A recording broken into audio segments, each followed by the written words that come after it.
Welcome back, beautiful people. Pramila Hovism YouTube channel sida ahanboina khodol tamjaga riba channel asigi subscriber sing loinana pumnamaki damak puduna lakjariba nungsigi thabujal wari asi Pramila Hovism isamakna narrate tawjaduna lanthokjage loinana wari asigi writer asi warigi arweba sarukta mayam da saktak jage mayam gi damak ta lejare nushigi thaujal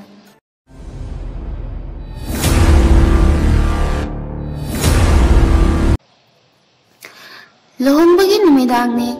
tilamba mipum khudingmaksu hanakre ningshisu chak charaba matung magi kada changae tatonju ngahak leiraga changae nushidi wadana phamung phamga thadana sofada tummaga lerame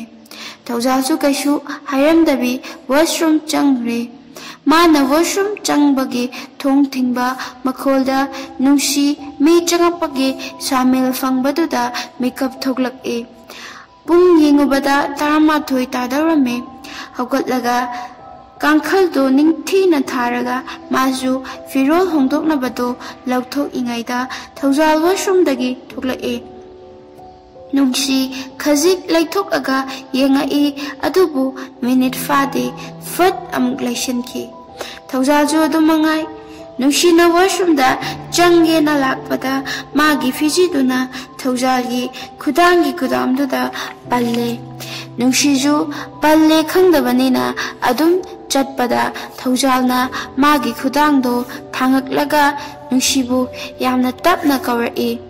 nungshi ju Mai leiduna yengthoglai wadi amata haidana Tawjalda yenglagalai adubu mikufade kudamda panbado urai Tawjalna fijido lawthoglakaga nungsiju mai leiduna washroomda change tawbada Tawjalna makhutto nungsigi laibakta thengak nungsi ngakna yengkhalai Tawjalna makhutto lawthokaga sudawre harai Nungsiju haife laithokaga washroom changre minute taramuk leraga nungsi thoklak mana thoklakpada Tawjal phone da wari sanarame ma hannasu yenglamde Tawjalsu nungsi thoklakpaduda phone do thammagi haiduna thamme aduga nungsida yengai Nungsiju Tawjalda karigumba khara hainingna Tawjalda yengai Tawjalna kai haninge nungsi ngasisi koinigi lohongba numitni ko Tawjal gyan tai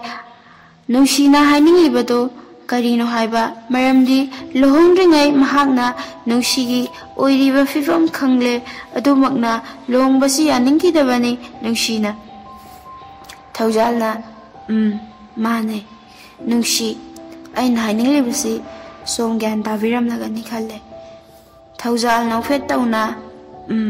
tai nungsi tawbatabu ahalamansingi mamangda husband wife kiba tawgum loinarabasu kasigi manungdadi like a friend gumna loinaningi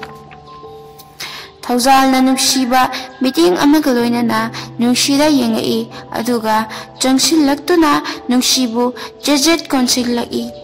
mitlu piranga loinana tanikpa khonjalda nungsi haina kaurai Nungsiju awaba pumba losinduna Tawjalbu inthoklak aduga tumbiruro Sikhak hayamlaga mapanda thokre Tawjalsu khangi nungsina loliba waba nungaitaba ningamdaba wana kana khanghandana loliba chaina Masina juni Tawjalna nungshibu kahena nungshiba pamjaba magidamak kahena care lawriba Pumnamaksigi mathakta nungsiga damakta nebu hairadi Tawjalna tawba ngamdaba amata laite Tawjalsu nungsina thokriba duda tanarai nungsi teresta leptuna tarang thokliba tha thawan michak singbu yengaduna tarakliba pirangma bu teithokchei Tawjalna nungsigi nakta leptuna adumak lei wa kaishu haide nungsiju Tawjalna tumur lao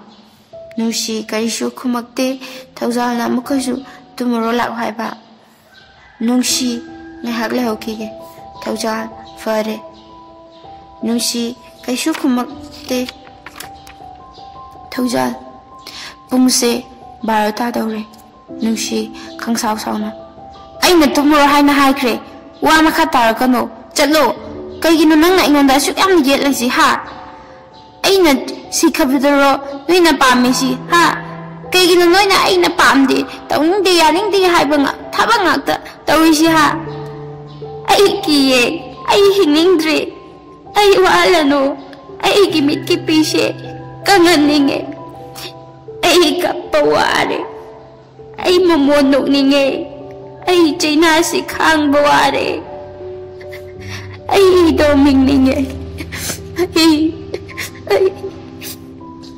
wa makha taba ngamdre nungsi hik hik kapada makha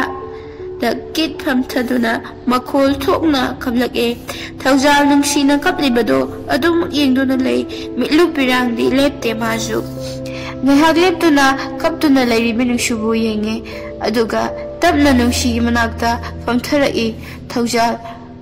mina tarade kainam khalani to kaplaga thona la oye nungsi thona laina lan thina ga dawbani Taujal wakhal pungning pangal thona loina chondarabani nungsina kappa ubada adubu mahak pumnamak fajinduna kaishu tawdaba saraga nungsibu themakpani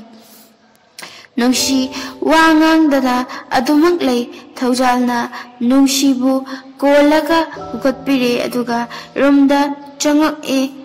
aduga nungsidu phamungda ifalle nungsi wabada wangang ningri masasu prak tare hiplaga mit usinuna lei adubu pirandi tarak palte adumak sinthari Taujal nungsigi khud anibu jet na paishanduna nungsi na chupi aduga asum hairai nungsi tatona nangbu yamna nungsiye nangna kapado to ningba ngamdiye nang kap kano nungsi tato nang bulaeng ganiye nang kaisyo tawaye tato laisidi nang adamay na kap kano ay nang buya yam na nungsi nang kapauraga taton kang bayam na way nang gipi irik amaga ay gilutong da chiliba irik kaya ichoga man chama na ye nungsi adumang tumthakre Taujal nungsigi maida nungsina nalamlaga